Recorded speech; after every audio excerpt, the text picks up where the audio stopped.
Just over a year ago, Sexyy Red was unstoppable viral hits, big-name features, and a persona that everyone was talking about. But behind the fame, controversy followed her everywhere, from classrooms full of kids singing her explicit songs to shocking viral moments that seemed too calculated to be accidental. What if I told you her rise wasn't just about talent, but a carefully orchestrated experiment by the music industry? Stick around, because the story of Sexyy Red is far bigger, darker, and more revealing than most people realize.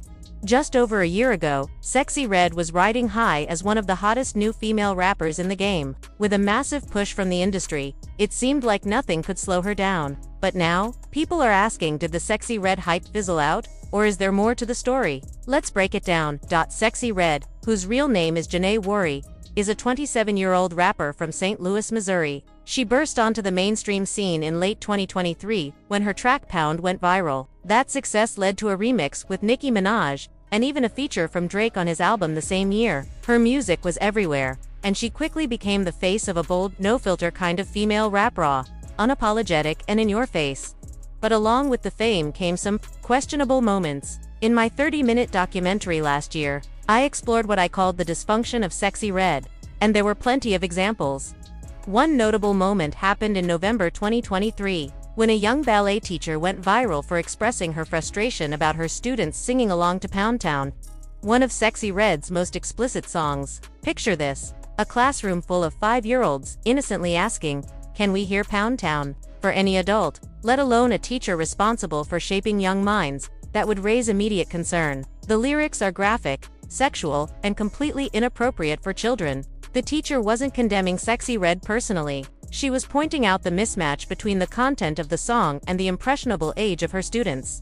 This moment struck a chord online because it highlighted a larger cultural tension. On one hand, Sexyy Red was being celebrated as a bold, unapologetic voice in music, gaining attention for her edgy lyrics and confident persona. On the other hand, her content was reaching an audience far younger than intended, raising questions about responsibility, influence, and the consequences of viral fame. The incident wasn't just about a song playing in a classroom, it became symbolic of a broader discussion about how media, music, and internet culture intersect with childhood and social values.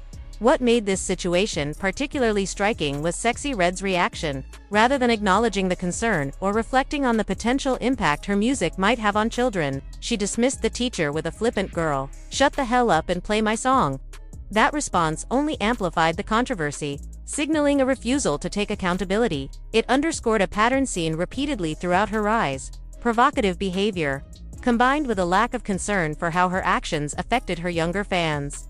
The viral moment sparked widespread debate. Many defended the teacher, emphasizing the importance of protecting children from explicit content. Others argued that Sexyy Red's music is clearly intended for adults, and that parents bear responsibility for monitoring what their children listen to. Still, the video made waves because it shone a light on how quickly adult-oriented media can permeate spaces meant for kids, especially in an era of social media and streaming platforms. Beyond the immediate controversy, the ballet teacher's viral post became a case study in how society navigates the tension between artistic expression, fame, and the responsibility that comes with influence. It forced conversations about the boundaries of content consumption, parental oversight, and the way provocative artists can unintentionally or intentionally reach the wrong audience. For many, it was a wake-up call about the impact of music like Sexyy Red's, illustrating how cultural influence doesn't stop at age or intention. It spreads, shapes, and sometimes even disrupts the youngest members of society. Instead of taking the feedback seriously, Sexyy Red brushed it off, responding, "Girl, shut the hell up and play my song." That reply spoke volumes. It wasn't just what she said, it was a reflection of a pattern, a disconnect between the commercial success of her music and its impact on young fans who look up to her. Then came the school incident in her hometown of St. Louis. Just weeks later, Sexyy Red reportedly got kicked out of a school for smelling like marijuana. She claimed she just wanted to speak to the kids, but many questioned why she would show up to a school in that state. Rather than accepting accountability, she turned up outside the school with a crowd, making national headlines for her unruly behavior at a student rally. Her controversial moments didn't stop there. Soon after, she posted a photo mocking women with 4C hair, a natural hair texture common among black women. Her caption read something like, "You carpet hair beanie neck hoes could never." Naturally, she faced backlash. Making fun of something people can't change, like their hair texture, struck a nerve. Especially since she's a mainstream artist who young people look up to, her dismissive and distasteful response only amplified the criticism. Through all of this, a pattern emerges. Sexyy Red is undeniably talented and influential, but her behavior shows a disconnect from responsibility, respect, and the example she sets. Fame may shield her from real consequences, but these moments reveal cracks in the image of the unstoppable rap star. Sexyy Red's controversies didn't stop with her music or school incidents. When she mocked women with 4C hair, she even tried to justify it by saying, "I got carpet hair too, but I'd still call women that if they talk smack." Not exactly the smartest move. Most of her fan base is made up of black women, the same people she was shading. And the irony is strong because she naturally has that hair type herself. Straightening it once doesn't erase her natural hair. Yet she publicly shamed others for it. This came off as a classic example of internalized bias. It was ironic, too, because Sexyy Red's brand has always leaned into exaggerating certain negative stereotypes about black women, the very stereotypes she was now criticizing. Then there was the infamous viral tape in October 2023.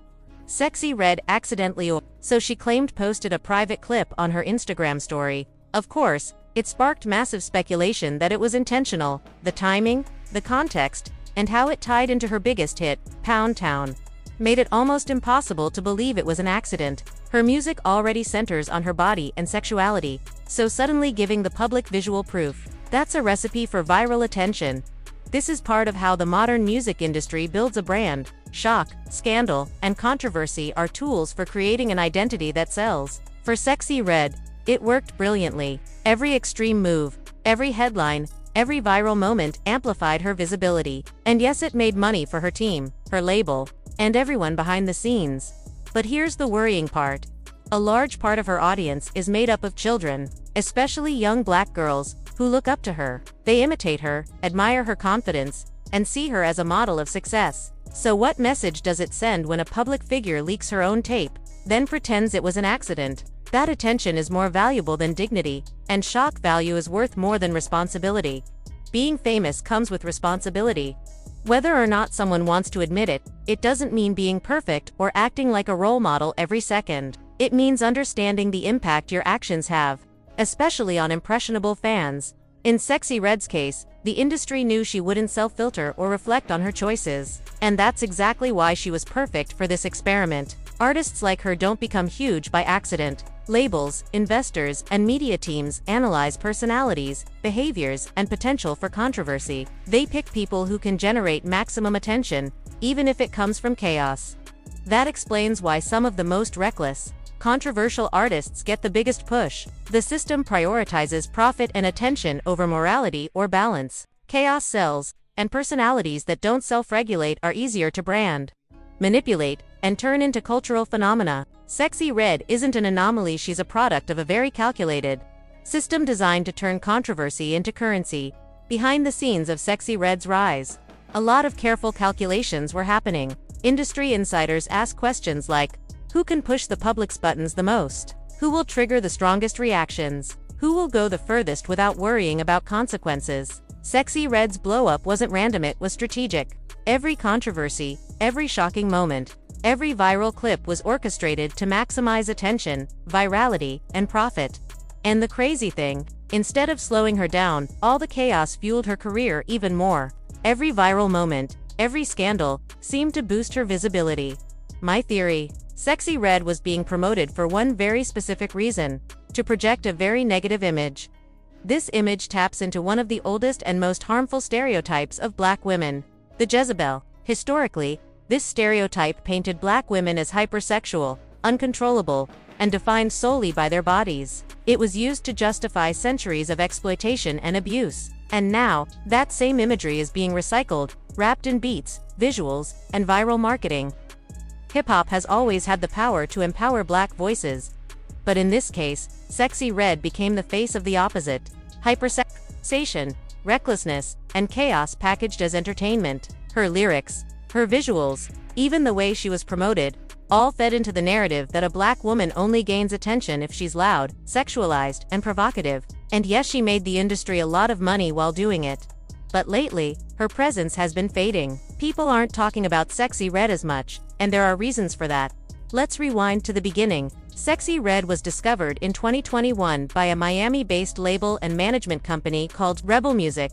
They heard her early tracks and immediately saw star potential. One executive even said that when she stepped off the plane and they heard her voice, they knew she was a star. By mid-2023, during the peak of her blow-up, a media company called Gamma stepped in to handle her distribution. Gamma was founded by Larry Jackson, a well-known figure in the music world. Jackson spent 7 years as Apple Music's global creative director, before leaving in 2022 to start Gamma, a company focused on creating, distributing, and marketing content centered around Black culture. Gamma didn't start small. They launched with $1 billion in financing, a huge bet on shaping how Black culture is consumed and experienced. Larry Jackson's name carries weight in the industry. Billboard even named him R&B and Hip-Hop Executive of the Year. Big artists like Travis Scott praise his vision and ability to bring projects to life. One of Gamma's first major moves was giving TikTok's 1 billion-plus users exclusive access to the entire Death Row catalog, including classics like Snoop Dogg's Doggy Style and Tupac's All Eyes on Me. That move showed exactly the kind of influence. Gamma has massive capital, cultural leverage, and access to shape what audiences, especially Black audiences, see, hear, and engage with. In short, Sexyy Red's rise wasn't an accident. She was carefully selected and supported by a system built to maximize visibility, provoke reactions, and generate profit while reinforcing a controversial, attention-grabbing image.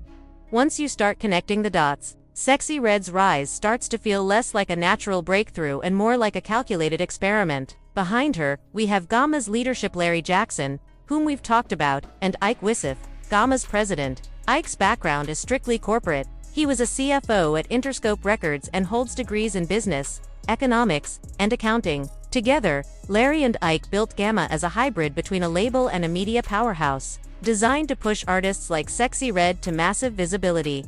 Sexyy Red quickly became one of their biggest test cases as a face of a carefully orchestrated experiment blending viral marketing, controversy, and cultural messaging.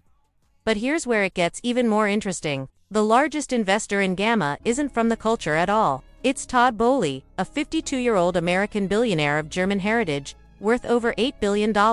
Boehly also owns the Los Angeles Dodgers and Chelsea Football Club.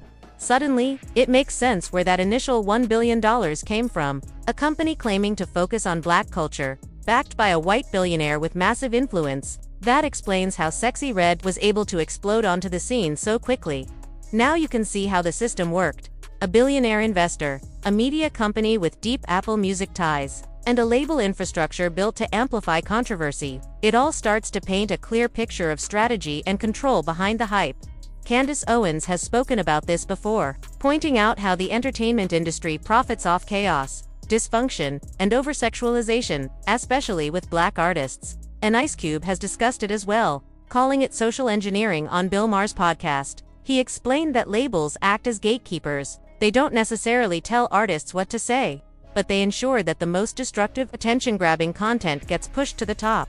It's not about forcing artists to write certain lyrics. It's about guiding what reaches the public, ensuring that the songs that generate the most attention and, sometimes the most controversy, rise above the rest. Ice Cube also highlighted a bigger connection. Many of the same people who own major record labels have ownership stakes in private prisons. In other words, the system incentivizes certain messages because they ultimately benefit a network of profit-driven industries. Sexyy Red isn't just a viral star by accident. Her rise is part of a much larger machine, one that carefully calculates chaos, attention, and influence to create cultural impact, profit, and, in some ways, social control. Now, here's where things get even clearer. Ice Cube's point about the industry profiting off chaos, dysfunction, and division makes sense when you look at who gets the biggest push: artists who glorify violence, crime, or hypersexuality. This is exactly how experiments like Sexyy Red's rise get tested. Sexyy Red was pushed to the extreme, especially when it came to shock value and risk behavior. In today's world, people are desensitized. Nothing surprises us anymore. To grab attention, you have to go louder, wilder, and more provocative than anyone else. Sexyy Red became the perfect vehicle for that strategy. The public reacts to extremes. The more outrageous or controversial, the more eyes and clicks you get. In a system where attention equals profit, the industry tests boundaries through artists like her. They amplify the most polarizing figures, watch how the internet responds, and double down if it goes viral. If it doesn't, they move on. Sexyy Red was essentially a test subject, measuring how far the public could tolerate dysfunction, explicitness, and chaos, while it was disguised as authenticity. But things are different now. Sexyy Red isn't getting the same marketing push she once had, and the industry's focus on rappers overall has shifted. Rap's market share has been slipping for years. Billboard recently reported that, for the first time since the 2000s, no rap song was in the Hot 100's top 40. Country, Latin, Afrobeats, and pop are dominating instead. Labels are investing in safer artists with guaranteed returns. This pullback isn't just about Sexyy Red, it affects the whole genre. Artists built on antics usually get an initial surge, full label support, maximum exposure, and viral moments, but that momentum fades. Antics have an expiration date, public fatigue sets in, and people today are more self-aware, more conscious, and more spiritually tuned in than in the past. They can sense when something is forced or empty. When Sexyy Red was at her peak, the machine was fully behind her, pushing her everywhere. But now, a year later, that intensity has faded. The public isn't reacting the same way, and the industry has no incentive to continue spending heavily to keep her at the top. The demographic she was marketed to, primarily Black women, has also started to wake up to the reality behind the hype, not in a judgmental way, but with self-awareness. When someone exaggerates dysfunction to the point of being cartoonish, people eventually recognize it. Her 4C hair comments, for example, were a clear sign of internalized bias, mocking both herself and her audience. Moments like that were early red flags. Ultimately, Sexyy Red's rise was built almost entirely on hype. Controversy, attention, and provocation were all carefully calculated to test how far the public would follow. And now, as the experiment winds down, it's clear that the machine moves on when the returns fade. But once parents and audiences start noticing patterns and understanding the intention behind the hype, they push back. They become more intentional, more aware, and more protective of the next generation. And when that core audience shifts, the foundation of the experiment begins to crumble. Sexyy Red will likely continue to have some success. She has a fan base, visibility, and a name, but the machine behind her isn't pushing her like it once did. The experiment has clearly lost some of its momentum. So, what do you think? Has the experiment failed? Or is there more to come? Drop your thoughts in the comments. I'm really curious to hear what you think about everything we've unpacked about Sexyy Red. Peace, and catch you in the next video.